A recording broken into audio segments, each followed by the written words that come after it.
Alright, so here's an Excel spreadsheet from exporting from Rapid Harness. Below this black line is their default connection table, which will work if you're building it and you want to start from one end. You can cut the wire, crimp that on, and run it. But it doesn't work very well for what most people need it for, which is to be able to show a customer the pin out of the harness. Obviously, you'll still need to do some formatting, but changing the template with the double-ended wires and then putting in extra columns like from and to contact and wire seals will help.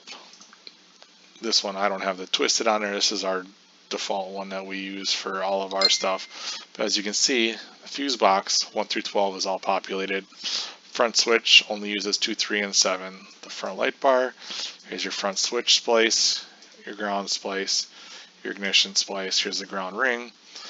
So what you'll notice is, like, here's the ground ring to ground, here's ground to ground ring. So wire 24 is listed twice. Every wire is listed twice on here. Now if you're going to go by this to cut it, you're going to run into problems. But what this is good for is you can insert in between each connector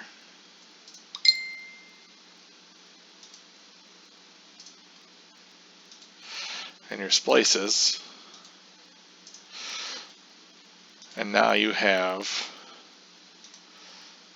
a complete pin out of every single connector on your harness. Now if this was an engine harness, it'd be the same thing. You'd have, let's say the fuse box would be your ECU connector, and then you'd have, TPS, intake air temp.